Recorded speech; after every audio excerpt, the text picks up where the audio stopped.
What's up, guys, and welcome back to the Founder Academy. I am Mark, the FUT founder, and this is our part 2 of our FUT Champs Community Team of the Season FUT Champs run. Yeah, I think I got that all in order. Anyway, before we jump into all that, guys, if you could hit a like down below on the video, I greatly appreciate it. Every like helps, and if you're new to the channel, hit that follow. So welcome to everyone who's new, and also welcome to all our returning viewers on the channel. Thank you for coming back. Every view helps, so thank you very much. And shout out to Babe. She needs her regular shout out in the video. I do have my word a day calendar, so let's see what our word a day is. What is today? Today's Wednesday, right? Oh, it's advocate for yesterday, but we didn't record yesterday. Boniface, the proprietor of a hotel, nightclub, or restaurant.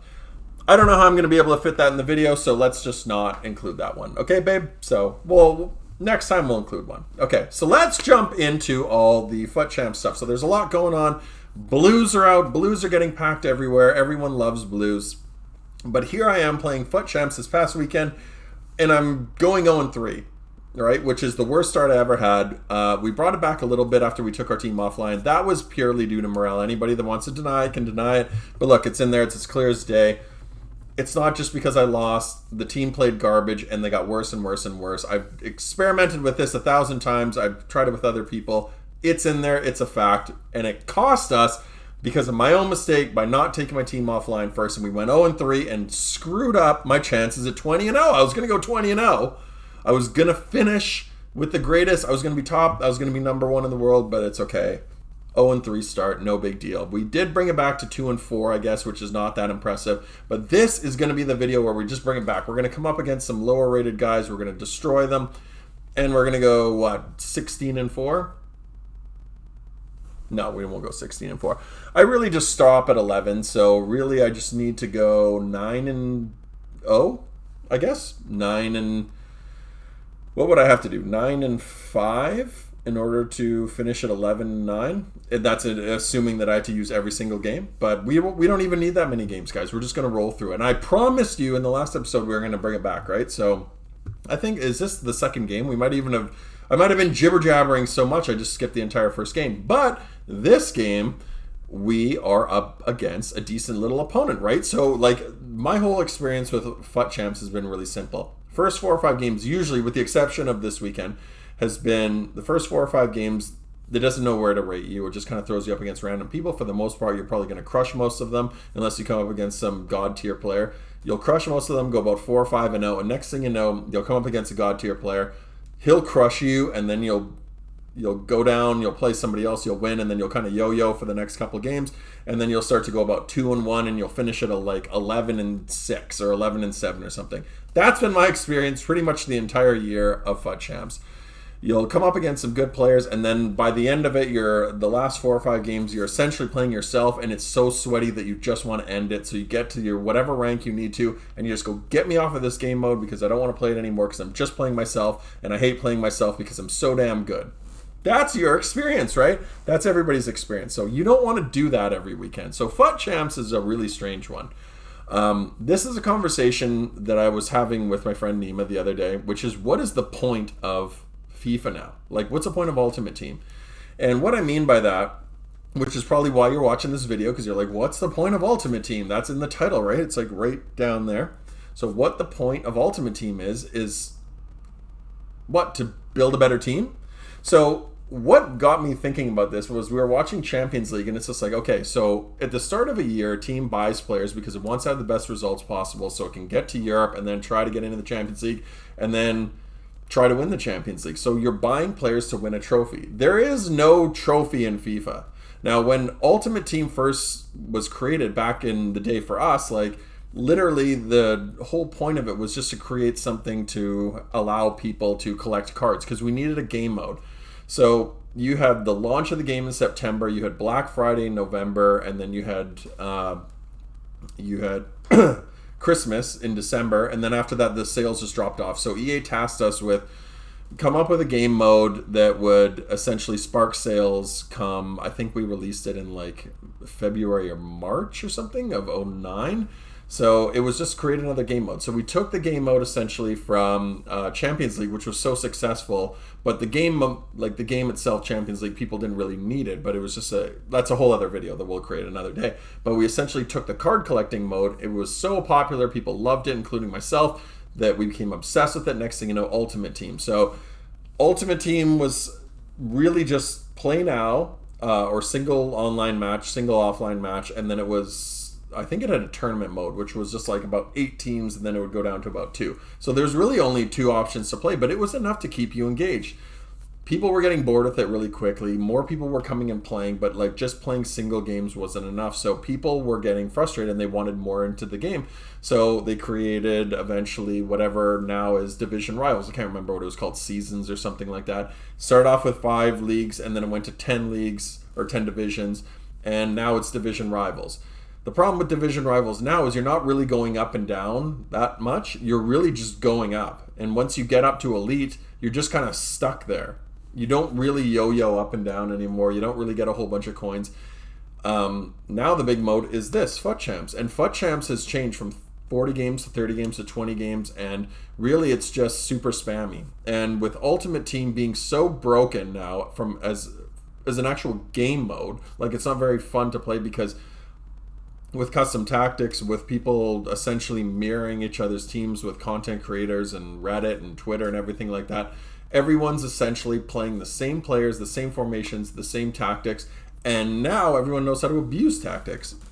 So all the casuals that get frustrated with it are all gone, and now every time you go into a game, you're just playing yourself. You'll go up 2-3-0. EA have also really amped up the amount of rubber banding. So for those of you that aren't aware of rubber banding is, it's a term that's come from racing games, where if a team was in, or if a car was in last and this car's in first, it would allow this car to drive faster, so it would catch up and create more of like a photo finish, or it'd allow more of a competitive race. It wouldn't just keep that distance for like 10 laps, because that would be boring for the person who's in last. You feel like you could never catch up. So rubber banding would pull this car. FIFA basically implemented that. I don't know if that's a fact. I'm just assuming, because like you used to be able to beat people 20-0, and now once you go up 2-3-4-0, the game feels like it just nerfs you. All the sliders start to drop, all your opponent's sliders pick up, and it's not a coincidence that they start to pull back in the game. Now there's elements of these cards or these guys being good, but look, against people that are really, you're that much better than, you can't really destroy them anymore. Like the game just won't allow you. Even look when people go offline. The game's AI is so auto-defended that even when they go offline and they're rubber banding and the guy's walking out of bounds, you still can't pump goals past them, because the computer will put in these tackles. They'll swarm you. They'll condense. When you're playing offline, like it'll just jam 10 guys into the box, and it's like a chess. It looks like a chessboard where you're trying to work your way through like these tiny little spaces, and like the animations are so heavy and all over the place that you're just running into defenders. It's like a beehive, and you're trying to navigate through a bunch of bees. Like it's insane. So the game is so broken that now it's not even fun to play. So the point is, what are you actually playing for? So if there's no trophy, what are you doing? Well, you're just trying to collect cards, right, to get a better team. But I've had a team that I view as being basically an endgame team since Team of the Year. Right? Since Team of the Year happened, right? So when Team of the Year came out, a ton of people saved a bunch of packs. They dropped a huge amount of cards, and it was easy to get Team of the Year cards. I saw guys that had full Team of the Year teams by January, right? They had like prime icons. They have prime icon moments now. They're all over the place. Every team we're playing, even for the most casual teams, like even this guy, for example, right? I don't know if this guy's fantastic, but look, he's got 2 icons in there. He's got a full special team.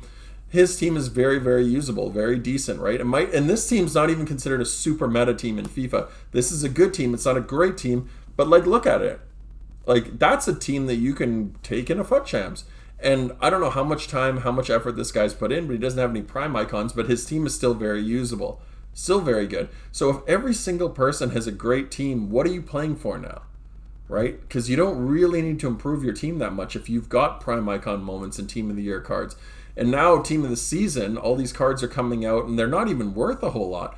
Like the most expensive cards are like $1 million, and there's a lot of people that have 1 million coins now, right? Like I don't think there's one single card on that Team of the Season team that I could not get if I just trade 1 or 2 guys. at the very least, right? Like it's very, very easy to get all these guys. So like if you don't have anything to play for, then this game is irrelevant, right? This game mode's irrelevant. So that's the challenge that I have for EA. I'm glad I don't have to figure that out, but they better figure out something to do because this game has gotten so stale. It's the same problem they're having every year and they've done nothing about it. So I know that the FIFA license is up in I think it's next year. I think this year coming up is the last year they have the FIFA license to call it FIFA. So don't be surprised if they call it EA Sports Football or EA Sports Soccer, whatever they want to call it.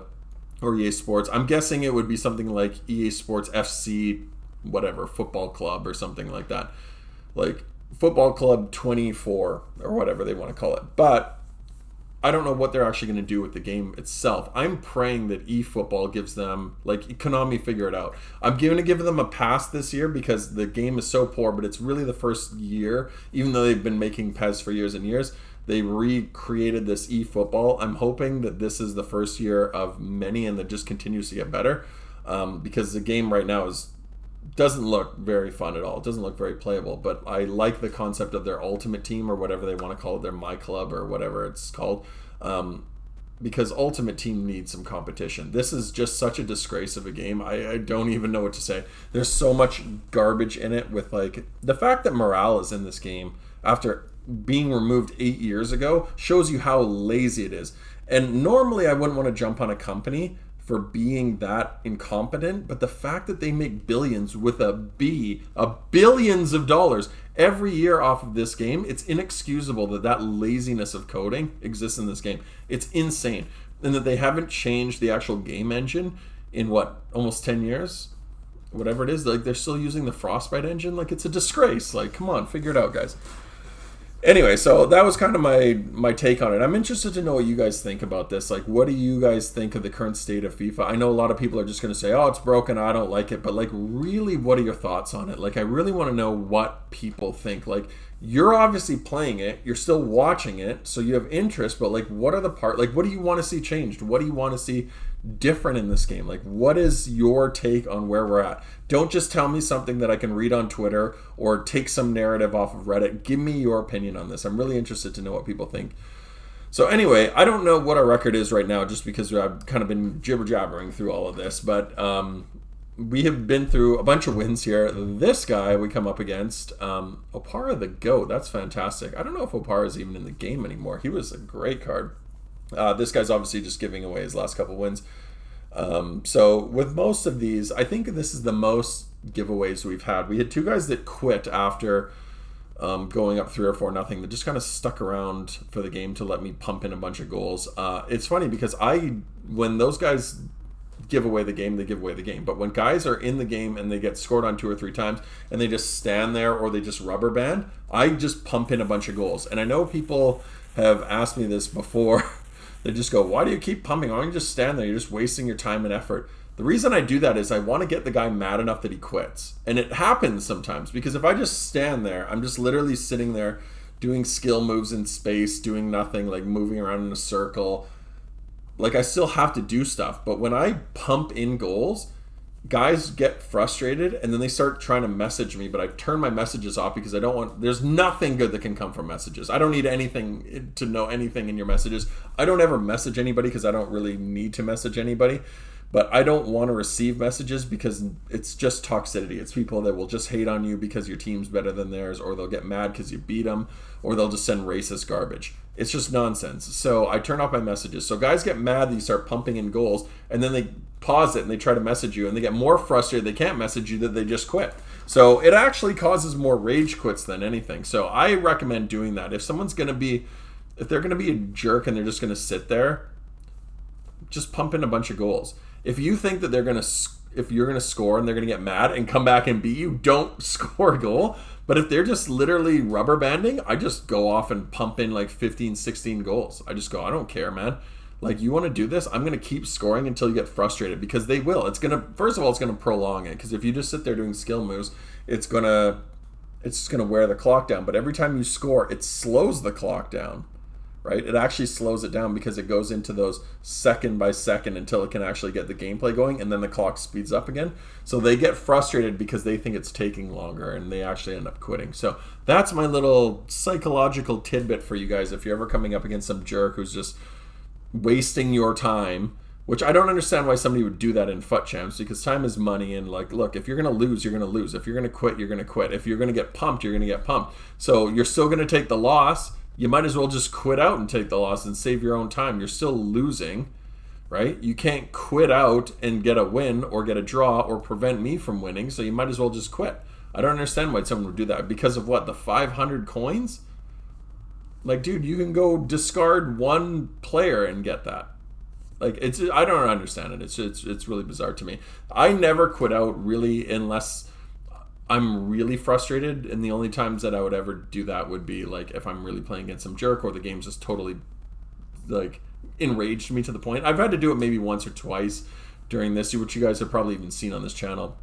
But yeah, like I very rarely rage quit, because I think it's like, even if I'm playing against a good player, I just want to get the practice in, and I want to play against good players and learn how to, you know, beat them. I don't think there's any benefit to quitting out. I just think it's dumb. And the amount of people that rage quit because they just see your team and they get in their head like, oh, I'm not going to beat this guy, he's got a good team. I just think it's really bizarre. Yeah, this was a challenging game. This was a 3-2-1. This guy, for whatever reason, I thought this was very beatable. I think this was one of those games that, as much as I would love to come up with an excuse, I don't have one. Like, this guy's Martial was just very annoying, but he ended up beating me on some 90th minute cheese here. This is very frustrating right here. Read him with Varane, but look, it goes into those animations where it bounces off. He gets the magnet ball. Next thing you know, he's goal side with Anthony Martial right here. I read it. You can see, but it doesn't go into the animation. It shoots it very centrally. But when you're that late in the game, you're going to get the 90th minute cheese, because all the sliders drop defensively and all the attacking sliders go up, and it wants to cause late goals. So we end up losing. Credit to that guy. Frustrating, but you know, it was a game that we should have at least gotten a result from, and by result, I guess in FUT Champs it means that you should have won, but those games go either way. I've had games where I've won those, I've had games where I've lost them. He was just a good opponent, but his Martial, I think it just bugged me because Anthony Martial's like, he drives me nuts in real life. Anthony Martial, I can't stand him. He was one of the players at United that I was excited when they got him, but he's like the laziest attacker I've ever seen in my life. He doesn't run off the ball. I'm so glad they got rid of him, and United seem to pick up these guys and destroy them. I don't know what they do, but like, something's wrong with that something's wrong with that club. Something's wrong with Man United. But we won't get into that. That's an hour-long video right there if we're talking. Yeah. So anyway, we come up against this guy. Very unlucky at this guy at the very start of this. This was going back and forth. This guy was actually a lot of fun to play. We had a really good first half, and then we head into the second. Got a little cheese there with a lob through ball. His player kind of snapped off of it. Look, I would get enraged if that happened against me, because I think lob through balls are just another one of the many things that EA are incapable of figuring out.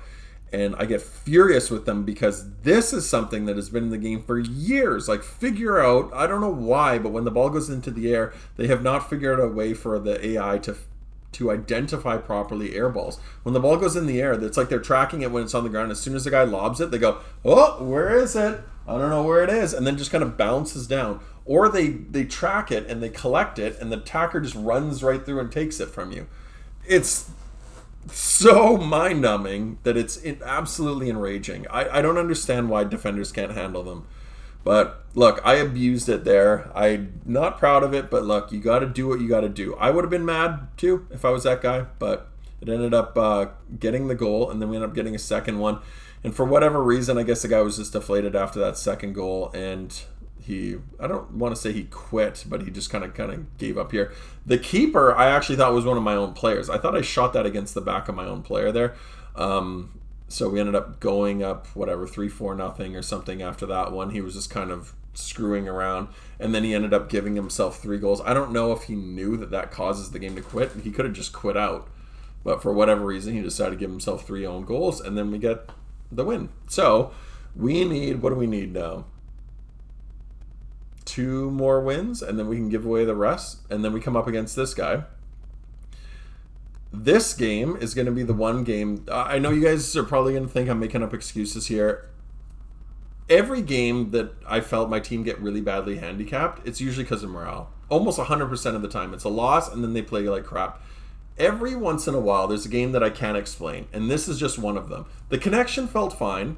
Maybe I'm just, I don't know, maybe I'm making up excuses, but in the first half of this game, my players would not lock into anything. And they were doing stuff like that. Like, it was like all their intelligence was just, it fell apart. I could not stop this guy if my life depended on it. And it was, if you guys watch what he's doing, he's not doing anything that incredible. It's just really simple passes, just inside, like decent turns, but it's just really like a pass. Like, he didn't even really have to try. And I get it, every once in a while you'll concede those goals, but this was the entire first half. I could not stop this guy. My players were just not locking in anything. He would just walk downfield, hit pass, and my players are just doing this. And I can't tell you why this was happening at all. So I changed my team to go ultra attacking, and the game turns around. Now, because I'm down 3-0, they're doing stupid stuff now. Like, their morale has dropped in game. Like, I don't want to confuse people with what morale is, but essentially the sliders have dropped because my team's gone down. The sliders are moving. When you start conceding a bunch of goals, your sliders drop. Sometimes they bounce up. I don't know at exactly what point, but usually after 3 goals, if you utilize the right tactics, they'll shoot up offensively, but it leaves you exposed in the back, and that's exactly what happened. But if you guys watch there, his Ronaldo, he's coming in, trying to go crossbody. His Ronaldo shifts and takes it with his left foot, which I've told you guys usually happens when your team's getting screwed. So this guy's team has actually fallen through the floor here too, thank God, because he would have just rolled me. But if you guys watch that, go back and watch that play. I had another one of those where Mbappe's on his right foot, I want to sweat it across with his right, and he shifts over and passes with his left, which causes it to be really erratic and go past my Puskas. Now that was a play right there. If you go back and watch that, when I'm coming in, I want the sweat. All I need Mbappe to do is continue his run. He's running forward right here. Watch what Mbappe does. He just stops and goes back. So this is just one of those games where I can't tell you. Like, something broke in the game code in this game. I don't know what caused it, but it was just such a weird game, and I was angry, but at the same time I was like, you know what? It happens. Like, look at Rafa Ron here. Like, what happened there? So anybody that thinks that this game is good, I would just tell you to watch that, right? Like, I just didn't have a chance here against this guy. Look, he was an okay opponent. He was fine. I don't know how good he was or how not good he was, but he just walked downfield. All 4 of his goals, like, none of them were, he didn't do anything crazy. He literally just hit pass, and just walked up the field and scored, and he ended up winning 4-1. And I just couldn't do anything about it. So, sour grapes on my part, maybe. Like, I'm not angry at him. I don't hate him. I don't think he was a bad player, but, like, I can't tell you why I lost that game. It was just couldn't do anything about it. And look, I've had those games happen for me where I'm the guy who scored 4, my opponent scored 1. It happens. It's just, this is the type of stuff that I'm talking about, why this game is so bad. It needs to be redone. It needs to be done from the ground up because it's so awful. It's got such great visuals. It's got such great content. The animations are in there. Like, when it's playing well, it can be so much fun to play. If your team's playing 100% and your team's playing 100%, or your opponent's playing 100%, it would be such a fun game to play. But there's so much random garbage with the DDA that causes the game to break, and it becomes an unfun game to play because it's too unpredictable. You don't know what you're getting. You literally go into a game, and within the first 5 minutes, you can just feel your team either just fall apart or be broken. Like, or they're just playing like absolute magic and your opponent can't stop you. Like, it's so crazy. And I'm thinking, why is it like this? Like, why can't it just... It's got the capability of it. It's almost like it's like EA's trolling us. Like, it's nonsense. It's just crazy. I can't even believe what I'm saying. Like, hearing myself say it makes me like shake my head. I just go, what am I hearing myself say in this? It's just insane. But like, those types of games like that, you can't even get mad. They just happen. You just go, well, that's FIFA. You know what I mean? That's FIFA. When FIFA is like an adjective for like broken nonsense, I think that says something, right? Oh, you got FIFA'd. It's like a verb. What'd you do? I got FIFA'd yesterday. You know. Anyway, so on we go. We still need our 2 wins. We come up against this guy, end up going up 2-0. Scored the third there. Scored the third there with Messi. That gives us our 10th win here. I'd have to check. I think we're at 10 wins. This is such a long grind. It's so frustrating to play this. But FUT Champs hopefully will be rewarding in the very end. But so this is our 10th win. So we just need one more win, guys. One more win, we can get out of this game mode. I am going to be gone this next coming week, so unfortunately I'm not going to be here for the EPL team of the season, which I'm kind of excited about. I'm very excited about because I get to see my girlfriend, going to Toronto to visit her, but at the same time I'm also excited because I'm not going to be tempted to sit there playing and grinding it out. Some people think it's going to be super sweaty. Other people think it's going to be easy because all the noobs are going to come back to the game to try to get some Team of the Season cards. I'm actually in this camp. I think it's going to be more of the latter. I didn't find this FUT Champs to be that sweaty. I think the people that are playing it, there's so many casuals playing it because they want to get rewards for the first time in a really long time, that it's not that difficult, right? And I'm not saying that I don't think it's easy. Look, I'm not disparaging anybody. I'm not one of those guys that says you should be getting rank 4, rank 3 or whatever at this point. Everybody's skill level is different. I'm not fantastic. I'm fine. I'm a decent player. But look, at the end of the day, guys, you're only as good as the opponents you're playing because of the skill-based matchmaking. So just do your best. Have fun with it. But you'll still get some rewards. Though it's one thing that I do like about the way they reworked rewards is even the lower ranks, right? Which shouldn't be that difficult because if you take a bunch of losses, you'll play against people that have taken losses. You should be able to, fart out a couple wins, and next thing you know, you got yourself at least one red pick. So just go in and have fun. I think, like I said, FUT Champs during Team of the Season is actually going to be some of the easier games you're going to play. It's not as challenging as some of the ones where there were crap rewards and people are still grinding out 11 wins or 12 wins or 14 wins or whatever it is. So, go in, have some fun. Enjoy the game for what it is. It's the later stage of FIFA. At least your rewards are going to be worth it. You're going to have some cool cards to choose from. So we end up finishing on 11.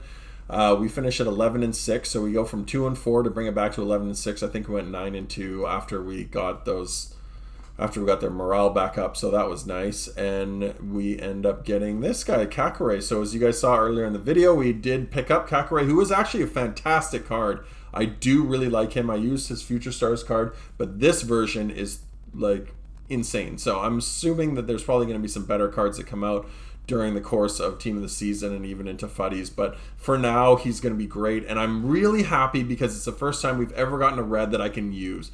So I know he's only 60k, he's not the world's greatest card, but he's somebody that fits into my team, and I'm proud to use him as my holding mid. I think these are little red trophies, right? I would love to have been able to use some throughout the course of the year, but Team of the Week ones were such crap. I've got about 10 of them sitting in my club, and I don't think one single one is even close to being usable. Maybe Aubameyang. I think he was the closest one that I've ever gotten to being usable. And we get Carrasco as our second one. I was contemplating Livramento, but we have a couple right backs, and I was like, you know what, I'm going to take Carrasco because at the very least he'll be some fodder if we do want to use him in an SBC. So I was tempted to get Livramento, but I'm like, I'll just take Carrasco. Just get him into the club, and we can deal with them later. And then they released these 86 double upgrades. These are well worth doing. I think these were 83, but you had to put a Team of the Week in or something like that. But look, I always recommend any of these when it's just an 85 or 86 plus player pick or 84 plus player pick. If they're cheap enough, do them, right? 86 times 2, definitely recommend doing them because there is going to be an SBC or two during the course of Team of the Season that you are going to want to do. I don't recommend doing every single one of them. Be smart about the ones you're going to do. We actually flipped these accidentally. So this was the second one that we got where we got Sebastian Aller. Funny enough, we ended up packing so many Eredivisie Blues over the course of the past week that we have a really good team. We have about 6 or 7 of them in Eredivisie team, so I've slowly put together this very usable Eredivisie team. I'm not going to take them online unless it's one of the icon swap objectives, but it's just a fun little team that I can use for squad battles.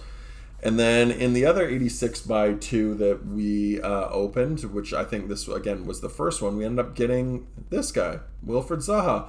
So Zaha I was excited about, but more just because of the price, even though it's untradeable. I don't really have a huge desire for Wilfred Zaha. I think we had his winter wild cards earlier on the year, and he was fine. He's a usable card, but he's not a great shooter. This one might be a little bit better. I haven't really used him that much. I tried him with a couple offline games. Really good dribbler. He's super rapid. I think his shooting is better. We put a hawk on him, so his shot power has gone up a lot more. So maybe we will bring him on as a super sub in a game or two, but I was just excited just because he was one of the better ones. We usually don't get very good cards in these guaranteed packs, but knock on wood, we actually had some good luck because our next pack, which was the guaranteed Eredivisie, we got this guy, Urian Timber. So I was super jacked up about that because he is actually a card that I'm wanted to get. Now, I don't know how we're exactly going to fit him in. If we get Van Dijk, maybe I can figure out a way because I really want to get Ruud Gullit. He's what we plan to use for our icon swap, so I'm slowly working my way through that. And if we can link him and Cafu, and I might be able to create a little corner over there with some icons around him, I think that would be really exciting because he is just a card that is really, really good. He's got all the attributes that I like in a defender. His pace is well balanced. So, I tried him a couple games offline, and he feels really, really good. We did do the Carlos Vela SBC because I have built an MLS team slowly throughout the course of the year where we have a bunch of squad fundamental ones. And I was like, you know what? When I saw the price of him, he's super cheap. Brozovic is like 12K. You'd have to be insane not to do him. He's really just cheap fodder. And then we finally released this community, or we get this guaranteed community team of the season pack, which we open, and we end up getting, who'd we get? Belgium, left mid, and Carrasco. So the second time we got Carrasco. Look, it could be worse, could be better. 92 rated. But that is going to be the end of the episode, guys. I appreciate you sticking with me to the very end. And until next time, take care. Peace.